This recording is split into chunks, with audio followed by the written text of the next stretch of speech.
আমাদের পুরনো নৌকাটা ভেঙে গিয়েছিল আর তাই আব্বা বাজার থেকে নতুন একটা নৌকা কিনে আনলো। নৌকা কিন্তু কিনলেই হয় না, নৌকার মধ্যে কিন্তু আরো অনেক কাজ থাকে। আসসালামু আলাইকুম, কেমন আছেন সবাই? আম্মা সকালবেলায় দুধ কচুর পাতা ছিঁড়ে নিয়ে আসছে। মা আবার সকালবেলা ঘুম থেকে উঠেই নদীর পার থেকে শাক তুলে নিয়ে আসছে। আর এইগুলা আগের শাক। তো কালকে আমার নানি শাশুড়ি আসছিল, তো উনি নিয়ে আসছে এই শাকগুলা। আর উপরের শাকগুলা আম্মা তুলে আনছে একদম সকাল সকাল, ও সে ভিজা আছে। এরপর আমি কলে চলে গেলাম শাক ধোয়ার জন্য। আর এইরকম বোল ভর্তি পানি নিয়ে তারপর আমি শাক ধুই, না হলে আমার যেন মনে হয় শাক ধোয়া হয় না। এরপর এখানে বেগুন আলু কেটে নিছিলাম, ওইগুলাও ধুয়ে দিতেছি। আমি সবকিছু কেটে ধুয়ে রেডি করতেছি। আর ওইদিকে আম্মা ভাত রান্না করছে, এখন ডাল বসাইছে। এক চুলায় আম্মা তরকারি বসাই দিবে। এখানে তেলের মধ্যে পেঁয়াজ কুচি দিয়ে দিছে। এরপর আমি মাছ ধুইয়া নিয়ে আসলাম। এখন আম্মা মাছ ভাইজা নিবে। আর ওইদিকে অন্য চুলায় কিন্তু তরকারি কষায়া ঝোলও দিয়ে দিছিল। মা এক চুলায় মাছ ভাজে, আরেক চুলায় তরকারি বসানো থাকে, ওটার মধ্যে মাছ ভাইজা ভাইজা দিয়ে দেয়। তরকারি রান্না কমপ্লিট হয়ে গেছে। এরপর আম্মা শাক বসাই দিল। আর এই শাকটা আমার ছেলের পছন্দের, পাঁচমিশালি শাক, এটাকে আমার ছেলে সবুজ শাক বলে। এরপরে আম্মা ডালও রান্না করে ফেলছে।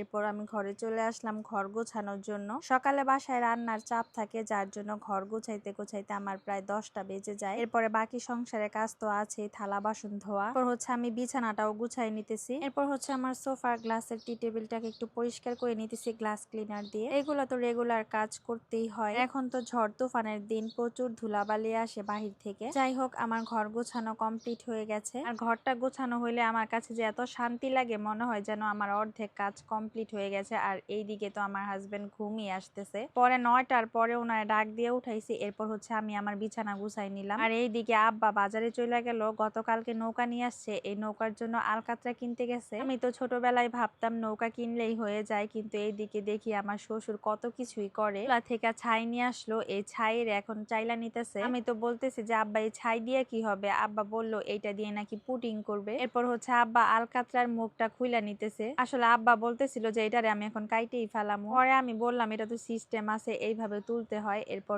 আব্বা ছাইয়ের মধ্যে আলকাতরা ঢেলে দিল। এই আলকাতরার ঘ্রাণটা যে আমার কি ভালো লাগে। অনেকেই আমার কাছে জানতে চাইছেন যে আলকাতরা দিয়ে কি হয়। আসলে আলকাতরা আর ছাই একসাথে মিক্সড কইরা এরপর নৌকার মধ্যে দিতে হয়। আব্বা আবার গ্লাভসও নিয়ে আসছিল, কারণ এই আলকাতরার অনেক ঝাঁজ, তাই গ্লাভস দিয়ে এই নৌকার মধ্যে আলকাতরা দিবে। এই তো দেখেন কিভাবে দিতেছে। এখানে কাঠটা একটু জোড়া দেওয়া হয়েছে, ওইখানেই এইরকম ছাই আর আলকাতরা সুন্দর করে মিক্সড করে একটা আঠার মতো হয়েছে। ওইখানেই এইরকম সুন্দর করে পুটিং করে দিতেছে। আর এই নৌকাটা কমপ্লিট করতে আব্বার প্রায় 2 দিন লেগে গেছে। আজকে সারা দিন লাগে গেছে আব্বার এই নৌকার উল্টা পিঠটা আলকাতরা করতে। আর দুপুর বেলায় এখানে রোদও চলে আসছে, তাই আব্বা ছাতা নিয়ে নিছে। আসলে এইগুলো করতেও অনেক পরিশ্রম হয়, কিন্তু কি আর করার। এই নৌকা রেডি না করলে গরু তো না খায়া থাকবে খামারে। এরপরে আবার দেখি পরের দিন সকাল বেলায় আব্বা পুরনো নৌকা থেকে যে মাচার কাঠগুলা লাগে, ওই কাঠগুলাকে লাগাই নিতেছে। আব্বা বলতেছে যে এই নৌকার কাঠগুলা তো ভালো, তাই